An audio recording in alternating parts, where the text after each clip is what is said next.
This meeting is being recorded. Well, hello all.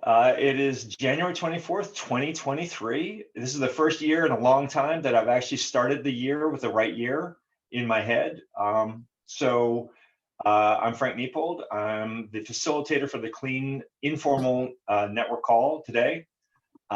We do have a topic that came in, but before we get into that, I think most people know each other here.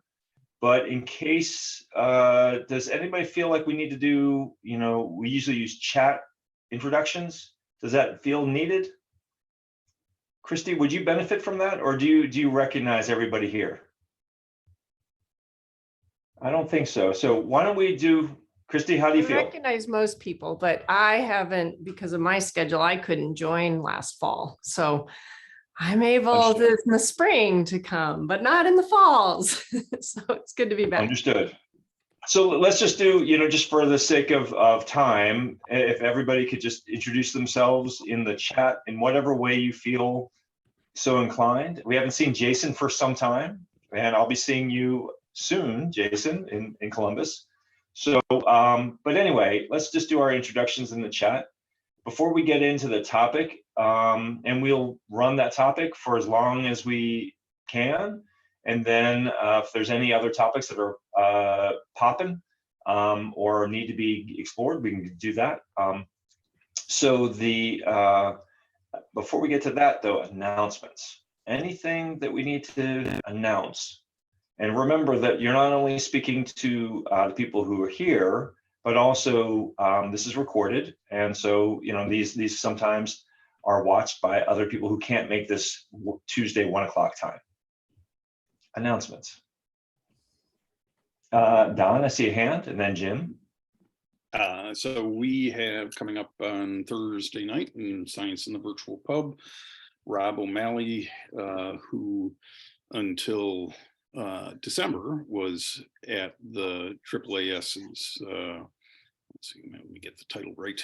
He was the project director of the Dialogue on Science, Ethics, and Religion program for AAAS, and he will be speaking on science communication and engagement with faith communities in our Science in the Virtual Pub series at 7 o'clock Eastern on Thursday night. And we've got speakers booked through March listed on that page as well. So check it out and come and join us. Lots of fun. Fantastic, Don, thank you. So Jim, let's go to you next, and then go Wendy and then Katie. Great, thank you, Frank.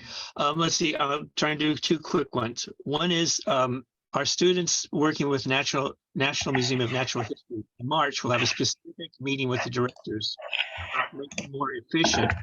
An origins exhibit, and those who've been in climate change for a long time know that is a very, very significant exhibit. A lot has happened there, including controversy that it was initially funded by David Koch, and a lot there. Now, a lot of the members of the Clean Network are listed as organizations that have had influence to make that exhibit better and better. National Center for Science Education, for one, NOAA, AAAS, they're all there and listed. And here's the interesting one I want to have, that and see if anyone else wants to help and join about this, is how do people under 25 have anything to do with climate change that's taken seriously? And this is an example. Here is this example, a national focus. I mean, all this attention went into what's going on. And for 15 years or 13 years, this exhibit has existed, and no one was paying attention to, is the exhibit itself energy efficient? Our students through, and in 5 minutes they're spotting there's incandescent lighting all over the place, including of the parts of the exhibit that are about climate change, and they're talking about how can we now make that. So we have people under 25 in middle school able to solve questions that the entire climate community can use help on. So I want that to be empowerment, right? That we're including young people who want to take action and are always being told you're not old enough. You have to be 25, 30, 40. Then you can do something serious about using STEM in taking action. And we're helping the National History Museum, and they're supportive of it. We're not going in there and picket signs and yelling at them. They're inviting them know what we're doing. Okay. And I don't mind, I hope you don't mind me saying we, because we're a multi-generational team. I work with them. They learn from me. I learn from them all the time. Okay. The second one is science festivals and STEM festivals, which are coming back big time in the Bay Area. We now have seven science festivals in one geographical area.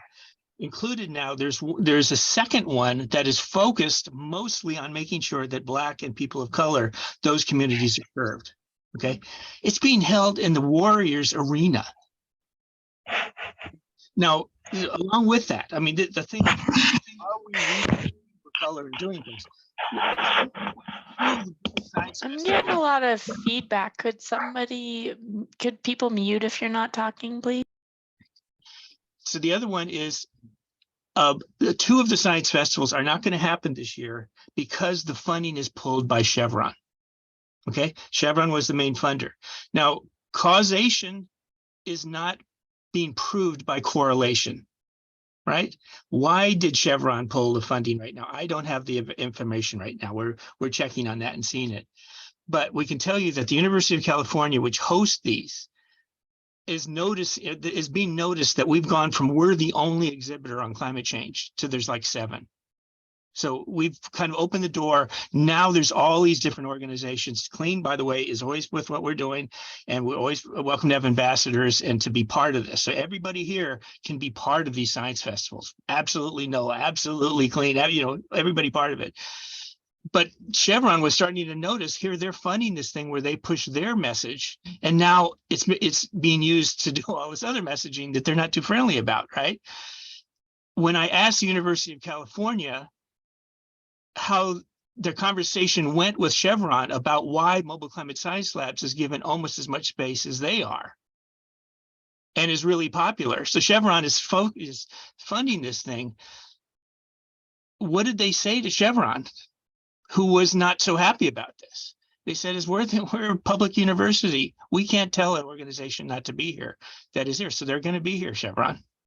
Okay, so that's a little bit of the things that are going on. And so, Amy, please, if you want to take advantage of these big STEM events, we got space for you. Okay, sorry to take so much time, but that's some nice stuff going on. Thank you. Thank you, Jim. And if you want to talk side about that exhibit, we had something to do with that before it went live back in the day. So happy to talk with you about that on the side. Katie, I think you're next, and then come over to you, Christy. Thanks. I just wanted to let everybody know that we are starting our webinar series next week. The Clean Spring webinar series, we have our Teaching Climate and Energy. We have a session with Jessica Bean at UGC talking about systems thinking, using their resources and focus on climate, teaching climate consequences, so focusing on consequences and solutions, and then how to teach energy with hands-on STEM-based activities. And then we'll have a special webinar in April as well around Earth Day, kind of focused on mental health stuff and some new mental health pages that we are developing but are actually now live. So I could put the link to those in the chat as well. And actually the Clean Network here helped with developing those last year. Alicia came and did a whole session talking to you all about resources for putting these pages together. So I'll put the link to that in the chat in just a minute.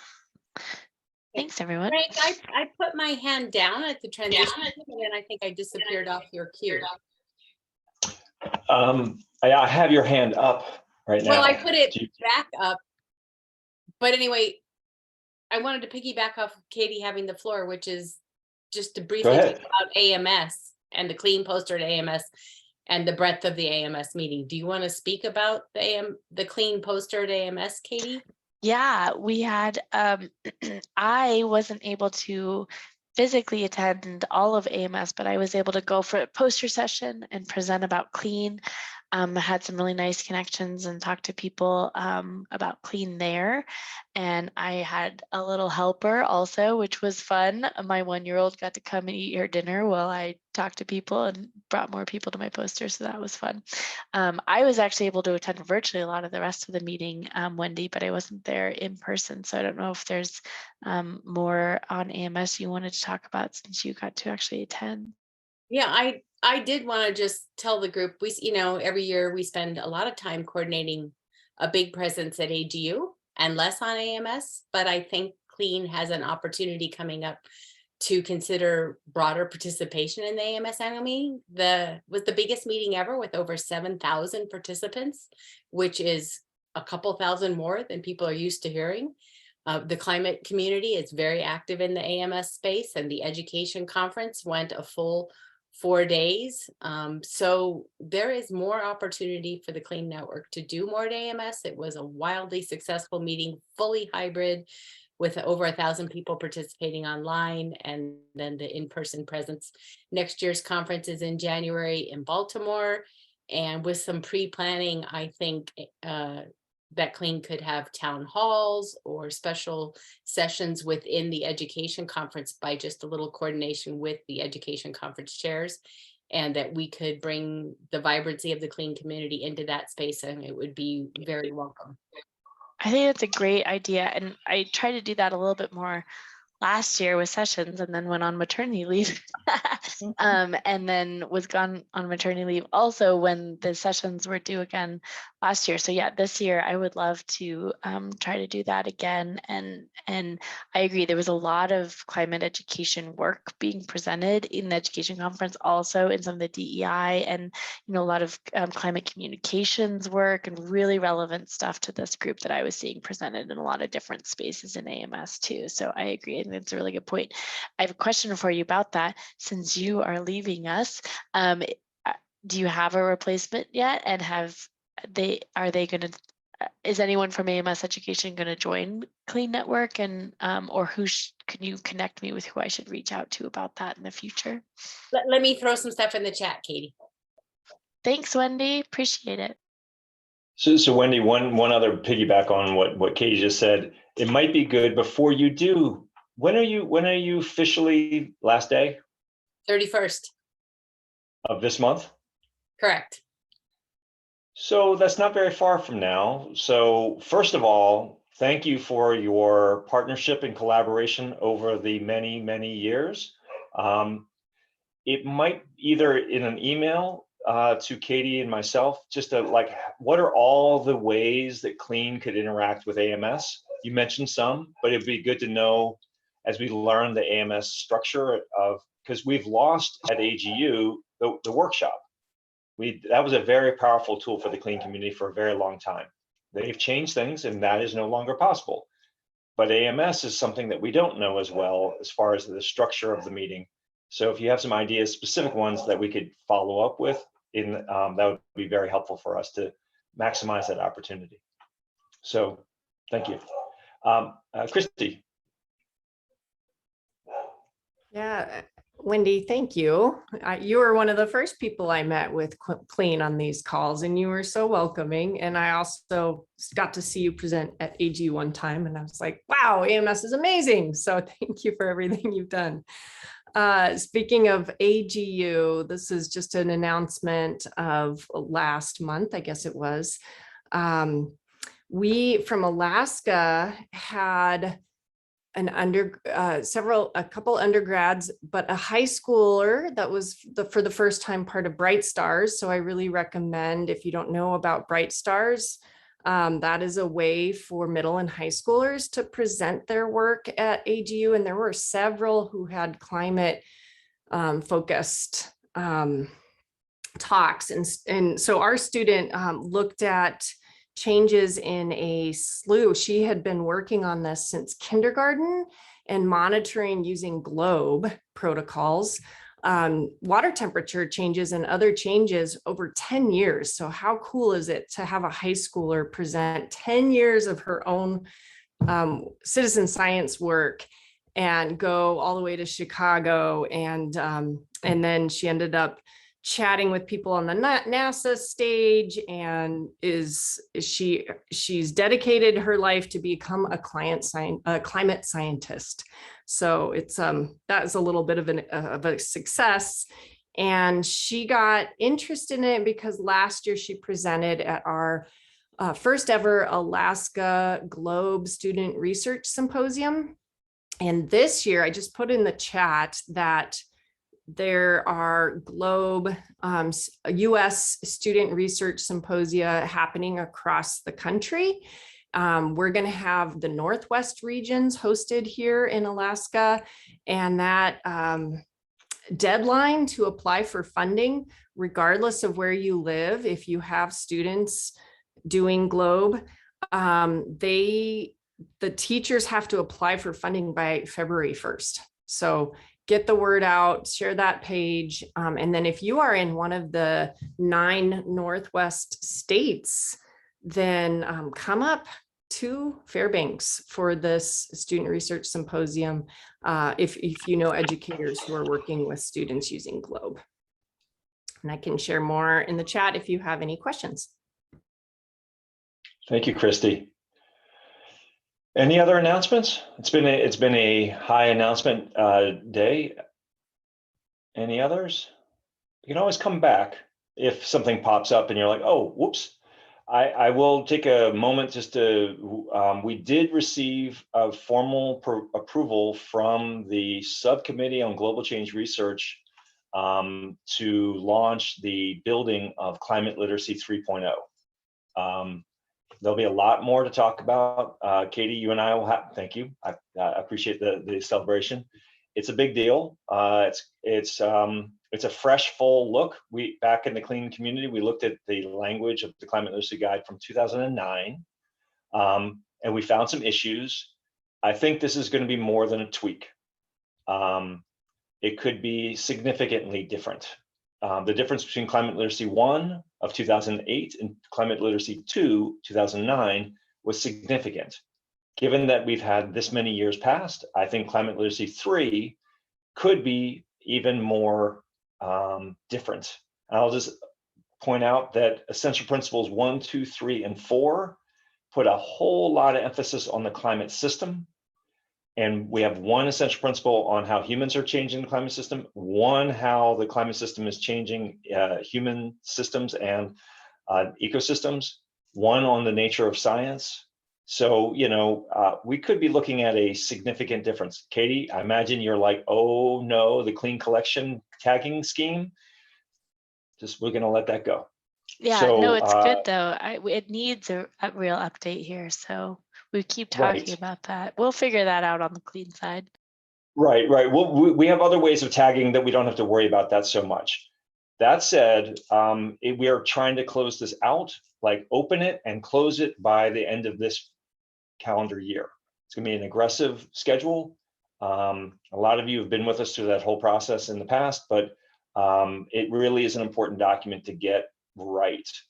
We didn't get youth and agency right, solutions right, workforce right, and equity and justice right in 2009. So there's some big things that have changed in our community that we need to capture and use to vault us for the next period of time. So that you'll learn more about that soon. But it's a nice segue to our topic, which was climate workforce for implementing climate solutions. I don't know where that topic came from, but that was the idea that we thought we should set up this informal conversation today about. I think it's a critically important topic. And it's, as I just alluded to, we didn't really think this way in 2009. We are now. So I don't know where that topic came from, but you know, just open the floor. Does that resonate with anybody? Where do you want to go with it? All right, Lynn, I appreciate you, Lynn. I like that nonverbal visual cue, like yes. So Lynn, why? Let's start us off.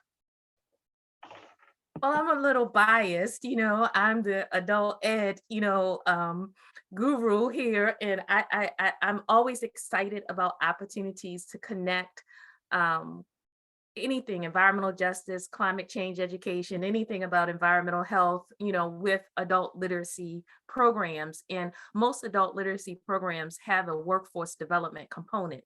They normally go hand in hand. And so it's just exciting that this conversation is here. I'm glad to be part of it.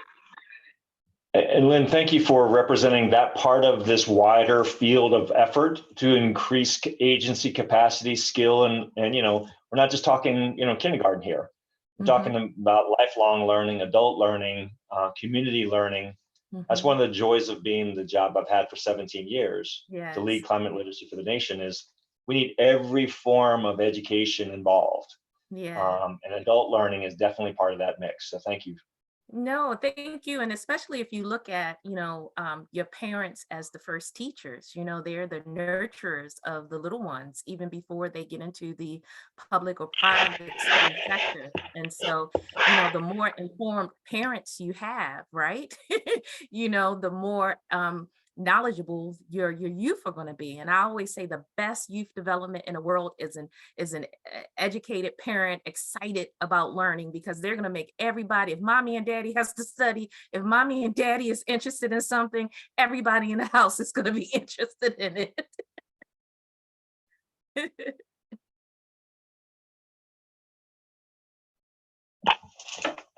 So what we got a lot of people who are, I know, like Amy, I know 10 Strands is working on this, right? I know Jen, you've been working on it. Jason, you and I are about to have a whole conversation about this in Columbus, Ohio, right? So you're being quiet in a place where I would expect, Amy, you look pensive. You've been contemplating. What you thinking about?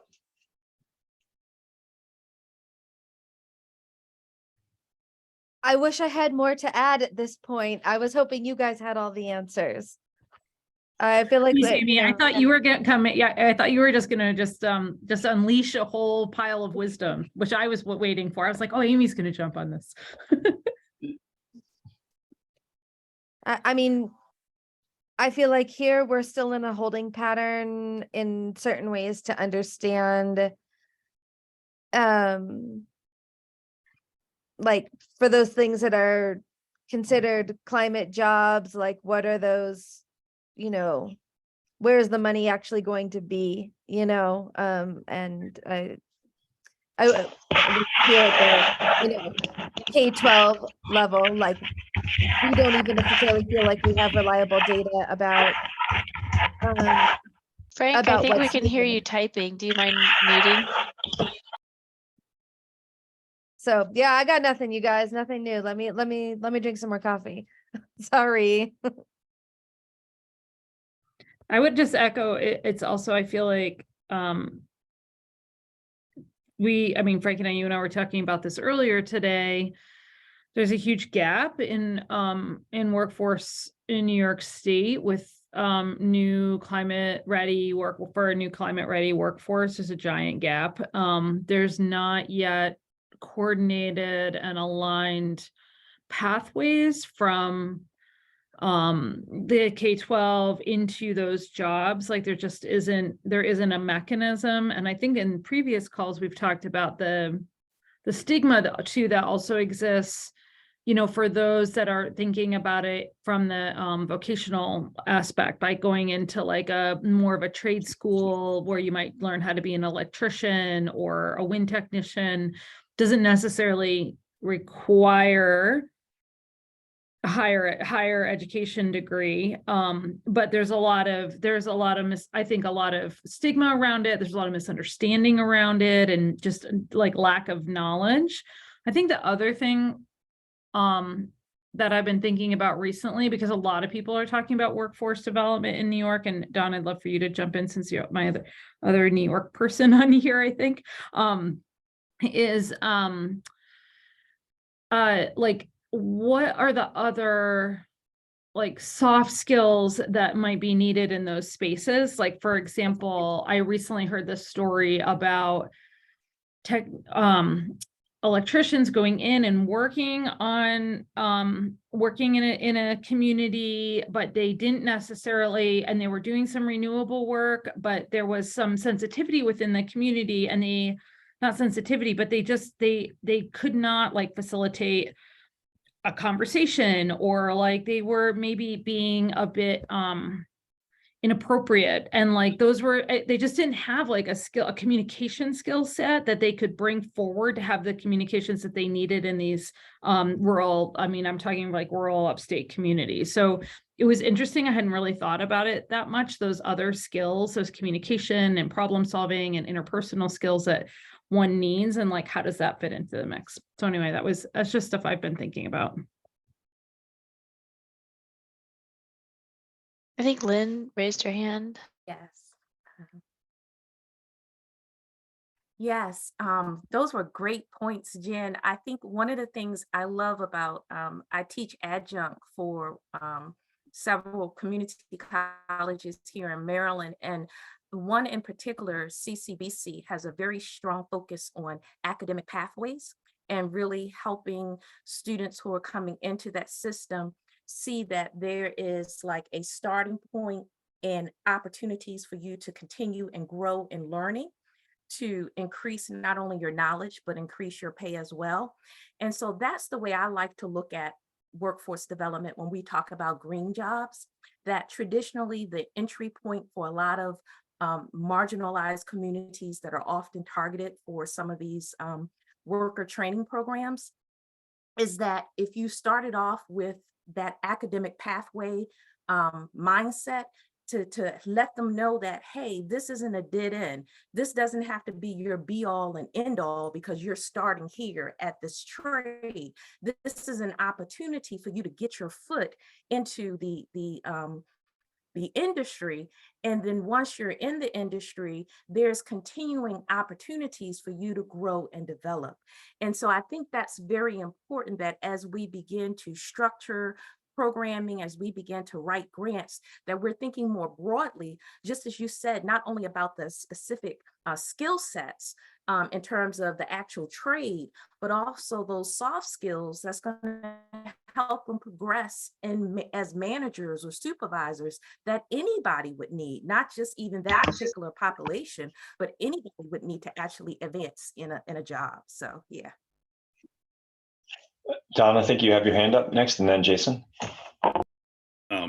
Yeah, so last week I was at the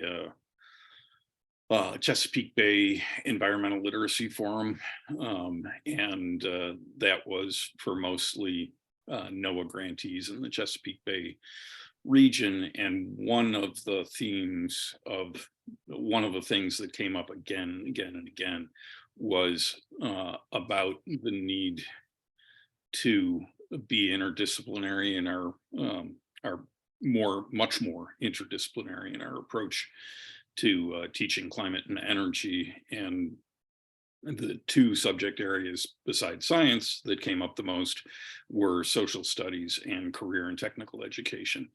And I think that's probably obvious to most of us on the call. And I think for my own working on soft skills and so forth, I need to figure out how to better connect to those communities so that we can help one another move forward on that. And I've been thinking about that for a long time and haven't made much progress, but maybe 2023 will see some kind of epiphany that helps me move forward better. And there are things going on in New York that Jen sort of alluded to that might open up some opportunities there as curricula change and some legislation hopefully moves forward in the state legislature for supporting climate ed. But I don't know if I formed a complete thought there, but some incomplete ones. Yes, I'm in New York. Yeah.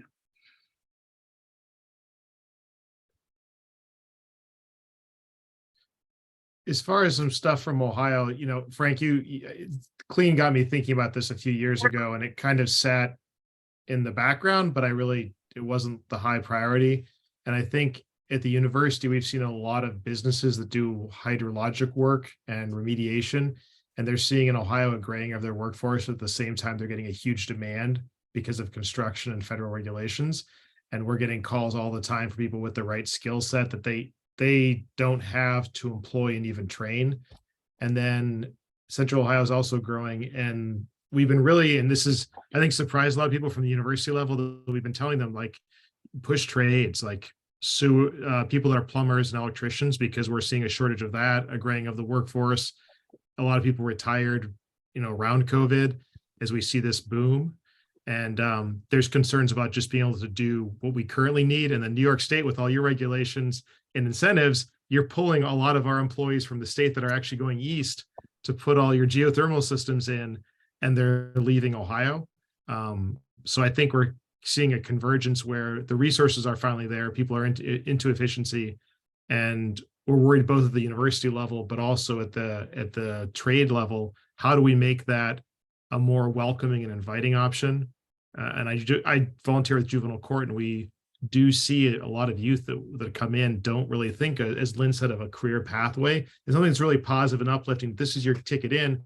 But if you want to open your own small business, yes. If you want to do creative work that pays well, time and a half and double time on weekends, yes, it has all those facets of a really good job.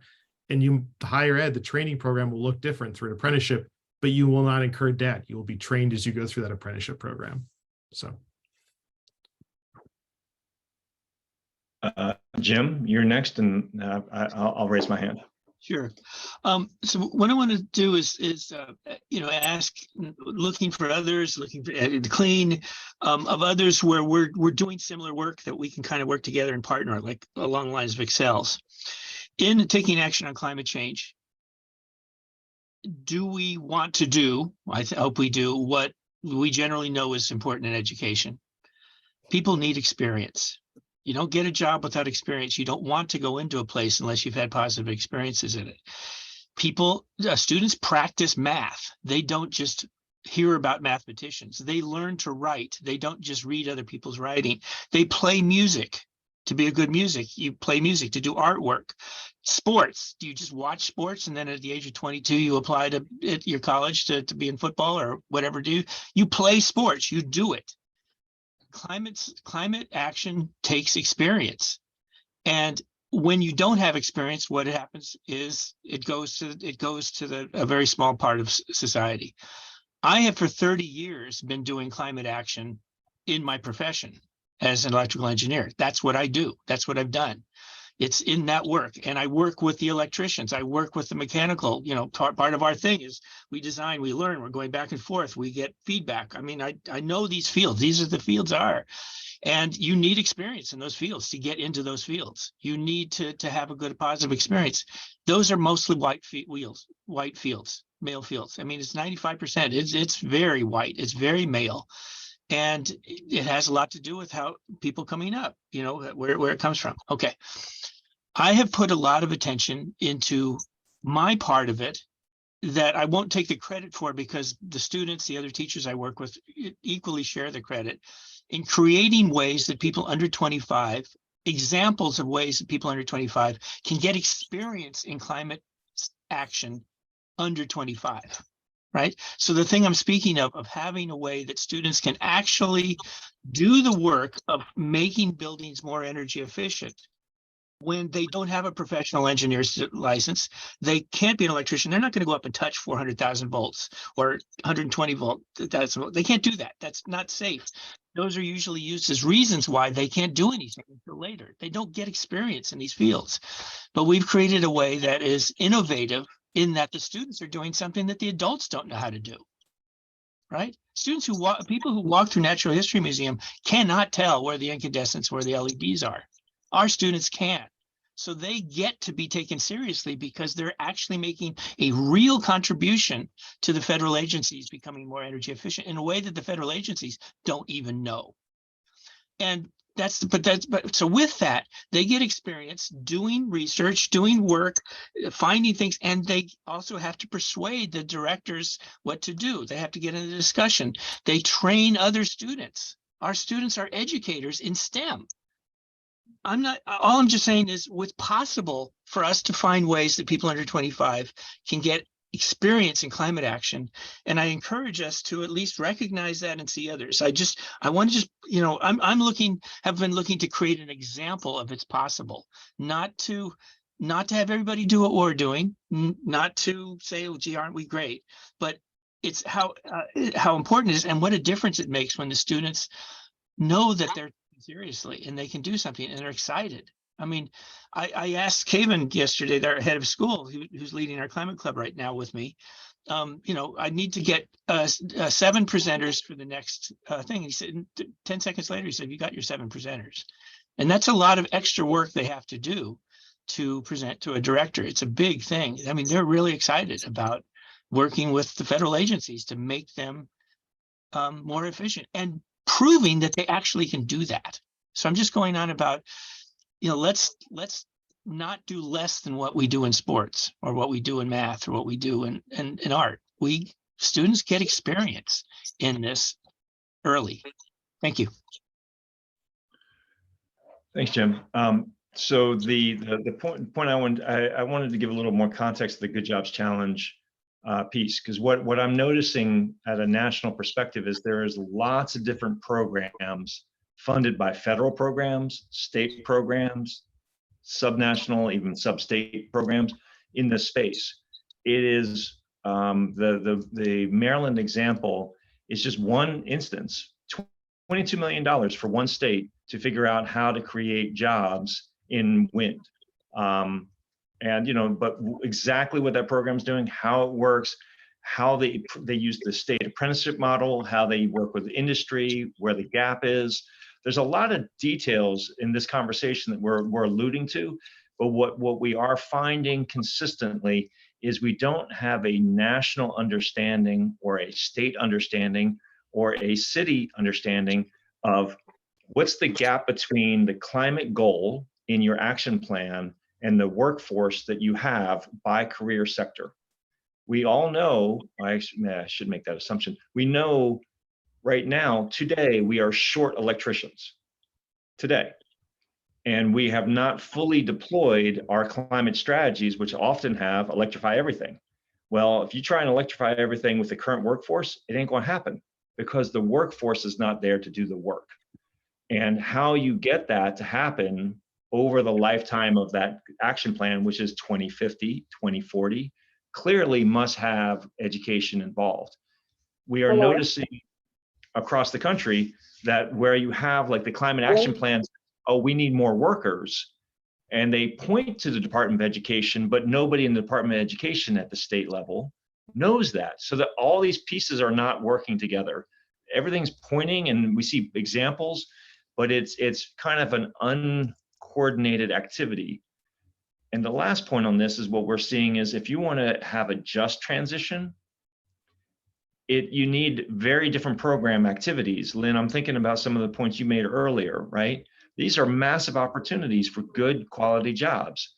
But until all these pieces kind of come together in a coordinated manner, I'm seeing the beginnings of progress, but there's a level of coordination and kind of, ooh, what? Middle school students might have an important point to think about, like the future careers. They always forget that one. And they're just 6 years away from an associate's degree, or at least a technical certification. So, I love this conversation, but how we move this conversation from a conversation into actionable strategies that states and national entities can advance, we have, as a community, some work to do, or else they're going to forget about us, because they always do. And it's up to us to make sure that doesn't happen. I think it was Ginger, then Christy. I lost track as I was speaking. Yeah, sorry, thanks, Frank. I just wanted to say my husband's an electrician, and I also work on Hanford nuclear cleanup, so I kind of hear a lot about the trades out there. And for those of you, when you're talking to the CTE, the career trade education people, or if you do speak to the unions, I think it's really time for the unions to start offering cohorts of women. I just think that unfortunately we still have way too much toxic masculinity in the trades. And unless the women are in a safe space while they're training, And then also could like actually maybe go have a women only work site for their first 6 months. I think that we will spend a lot of time encouraging young women to participate in something that might not be safe or healthy for them, unfortunately. And I'm gonna talk to, I'm one of our local IBEWs in my area. One of our guys is in my HOA and a neighbor. And so I think I'm gonna talk to him about this idea for our area specifically, because it's just a crisis. We can't leave out 50% of the population from the discussion of who needs training. Ginger, incredibly important point. I mean, that's part of that just transition. So thank you. Christy, your hand's up. Yeah, the workforce development discussion. And thank you so much, Ginger, for your comments. It has made me think about a couple sectors that are also thinking about this, and some of one which with energy. So I put in the chat the T3 Alliance, and I may be involved in helping establish a T3 Alliance at a rural school in Alaska if funding goes through for that. And that would be one of the things that T3 has, like these packaged lessons and materials that club educators who are part of this T3 Alliance, who also work with Upward Bound, to get students into, career technical education or college. It does have a strong coding component, and also makerspace component, and working with electrician skill sets, and drones, aviation technology as well.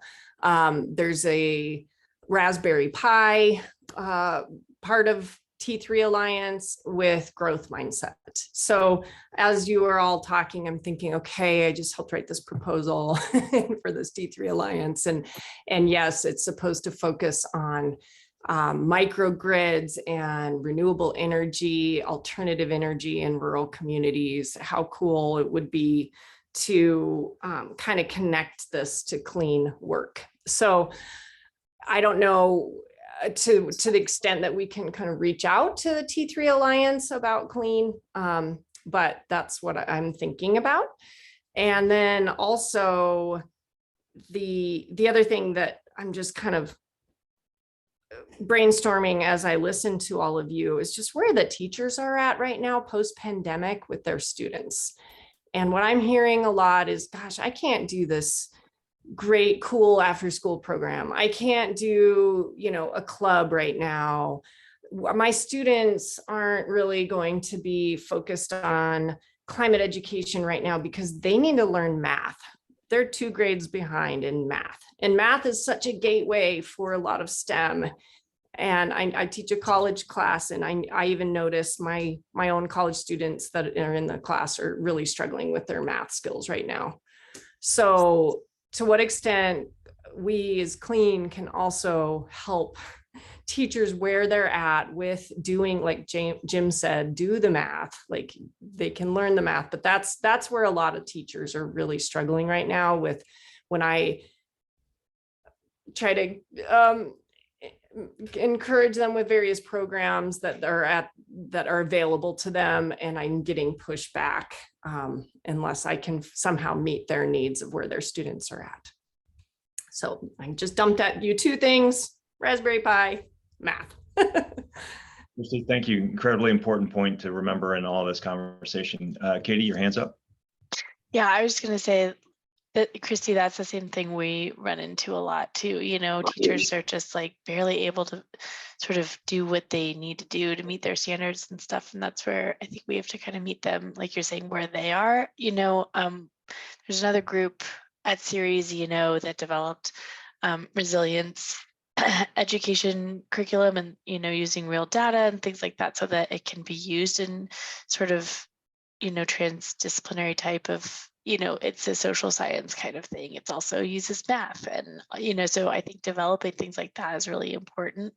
At Clean, we're talking about this a lot, actually, on the education side of Clean, the resources database side of Clean. We're looking into how we expanded into elementary resources. We're looking into ways we might be able to expand and do a new collection. We need to get some funding to be able to fund that effort.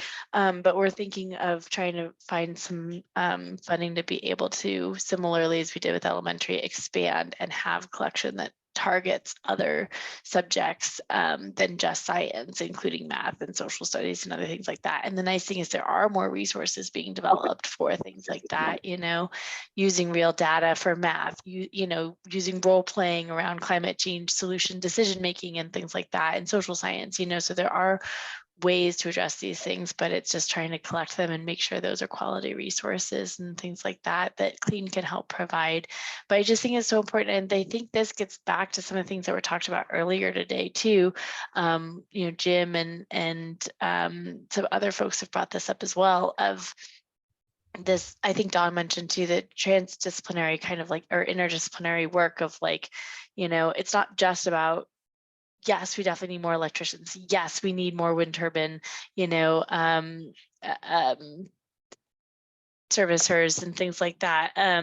But at the same time, it's making it known to everybody that every job, I think Martin mentioned this before he had to leave, every job is really a climate job, and how can we do that? And I was just thinking about this the other day. I was coming home from the hospital in the middle of my sister's labor that lasted way too long. And I had to get a ride from a Lyft driver home, and this guy was talking about it was the end of the ride and it was very late at night. So he didn't get a chance to really engage him on it, but he was talking about what he was starting a new career and he was going into real estate. And he wanted to kind of go into flipping houses. And it just, to me, the land use and the things that, that relates to climate change, that's what got into my head. And this guy was all about just I know somebody who makes hundreds of thousands of dollars a month doing this kind of work, and that's what he's in it for, But to me, it's but if you could talk to that guy and who's going to do that work anyways, or he's going to go into that, how could we help him learn how to hey, it is a good thing to, not just flip houses, but if you're redeveloping housing that's already there versus building new housing, that's actually a good thing for climate, right? And so how can we infuse this that's where my brain went, of course, but how do we infuse this into the professions that are already out there that you think have nothing to do with climate change but are actually really integral to this? I read an article in New York Times about redeveloping parts of cities that are more run down is much better obviously than expanding out and using more land to build new housing, right? So something like this guy is doing, he doesn't think of it as a climate change solution, but here I am hey, that's a climate change solution, I don't know, it's just that's the kind of thing that I don't know exactly how or where this thought is going, but those are the things that I think about a lot, is how do we get lawyers to understand what they're doing is climate change related? How do we get real estate people to understand what they're doing is climate change related? How do we, not just, for sure, always trying to build more climate jobs, but also, the jobs that are already out there that aren't necessarily people doing workforce development stuff or professional development stuff in their fields. How do we kind of reach those people too, So what's interesting about this call right now is that the dynamism in the chat and the dynamism in the spoken piece. I mean, there's these two channels that are happening simultaneously. So do definitely look over here in the chat. For me, that's where it is over here. But we only have about 6 minutes left. Can I throw one more thing in there, Frank? Yeah, go ahead. This is so we did the social network analysis of Clean, and I'm trying to write a paper about this. And I will say that the workforce development group or was one of our less developed networks in the subcategories of the groups that we looked at. But there's so many rich people doing this work in the Clean network. We also talked at Excels about creating subgroups, and Gina and I are working on the evaluation results coming out of Excels. We are working on engaging the group who put that together about next steps and how can we move forward. And I apologize it's taken us so long, but you all know how life is. And so we're working on this idea. One of the big ideas that came out of Excels was creating like regional subgroups or interest subgroups within Clean who can kind of like come together and talk about these things. And like Frank is saying, this is so dynamic of a group. I would encourage you all, like I can help spur this from the Excel side and next steps on that as well. But like use the email list and like keep this conversation going and like, you know, form a group of you all and keep talking about this stuff because there's so much interest from the group from Clean Network about this. And that's my big encouragement of next steps here in this conversation. Katie, I'm taking the same beat as you are, that there is a lot here. There are specific actions with different people working together to have shared outcomes, as opposed to all of us doing this by ourselves. That means that we have a sub-coordination function that is calling, and I think there's tremendous potential here. How we find the resources to expand that, I think Katie, you know, you, me, and Anna have to sit down and, you know, scratch some numbers and see if we can get a little extra capacity here, one way or another, because this is, I think, the key to turning the corner on unlocking how education accelerates climate action. Right here, this conversation of all of them, this is it. All the other things support that we talk about and work on, support that, but this is actually the key, because it also aligns the falsehood, it undermines the falsehood that solving climate change destroys the economy.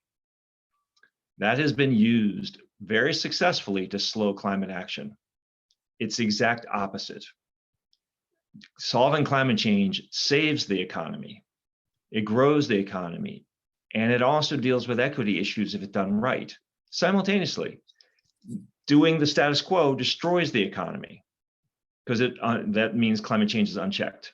And you don't check climate, you destroy the economy. It's that simple. So, but how you do it is you have to actually make jobs work for people and have to see the solution in it. I can't get my electric car fixed because they don't have enough EV technicians right now. And I'm, you know, and the list of that, we are running into human capacity limits on climate action all over the place. If we don't take that foot off the brake, we ain't gonna make the accelerator go as fast as it can. So. We lost you, Frank. When your video went off, your audio went off. Uh-oh. I was just going to say, in response to my posting about the wicked problems, that doesn't mean it's not solvable. It was just reflecting on the way the call went with the difficult start of how do we even talk about this seemingly large challenge. And then the way the chat was dynamic and the conversation was impactful and wide reaching, and yet leaves us scratching our heads with much to do. And that's because it is truly a wicked problem. But there are strategies for tackling them, and that's what this group is all about doing. I had one last question, maybe for the time that's left, but I'm wondering if and I unfortunately missed the September Excel's workshop, and maybe you addressed it here, Katie, but we're looking at creating a climate change education hub up here in the northern part of New York State. But we really need to do a baseline assessment of who's doing what, but I want it to be kind of robust, like who's doing workforce, who's doing like skill building, who's doing like actual climate education in schools and nonprofits. Is there any tools out there that is that would you think might be helpful, or anyone might know about that would help us in thinking about this kind of mapping? So I've been charged with another colleague who's at the local college to create a convening to bring a lot of people together and have this conversation and facilitate it. And I'm trying to figure out what the best approach is to it, or if anyone has ideas on that or has done that kind of mapping.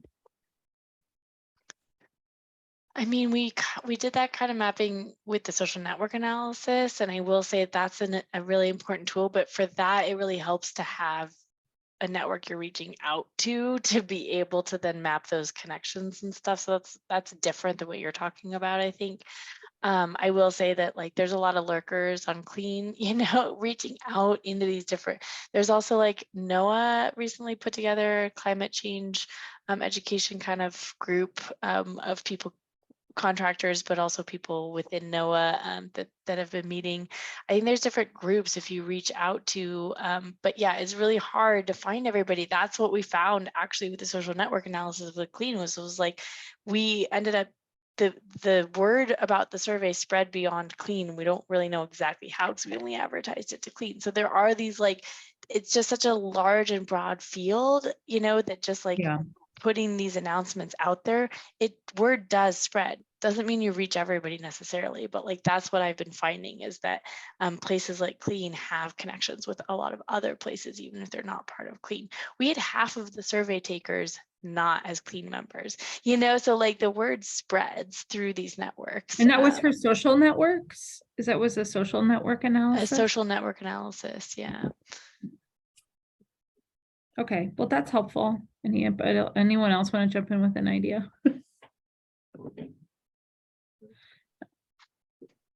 But we lost our facilitator and it's past time. Yeah, It I is know. past time. So I'm just going to say thanks everyone for joining. If you have to leave, if you have a thought for Jen, we can stay on. I can stay on for a few minutes before I close the call. So Bye, guys. Nice to Next see you. time I'll have the Thanks, solutions, everyone. you guys. Bye. Thank you. Thank you, Bye. everybody.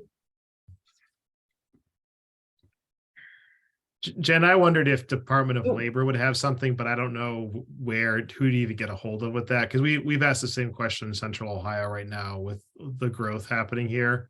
That there's just concern for the growth end. We don't have enough to build what we have.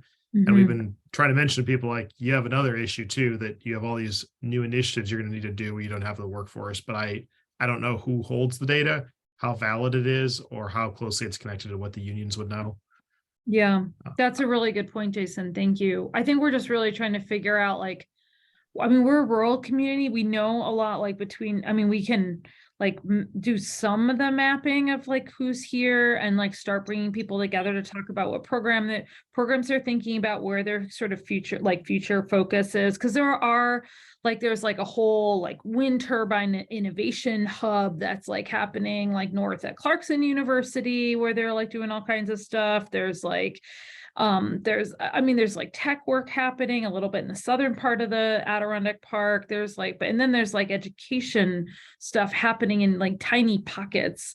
It's just figuring out, we're just trying to see if there's an analysis tool or something that would help us sort of track start tracking and thinking about who everybody is and what their skill sets are. And then we got to figure out what we're going to do with it.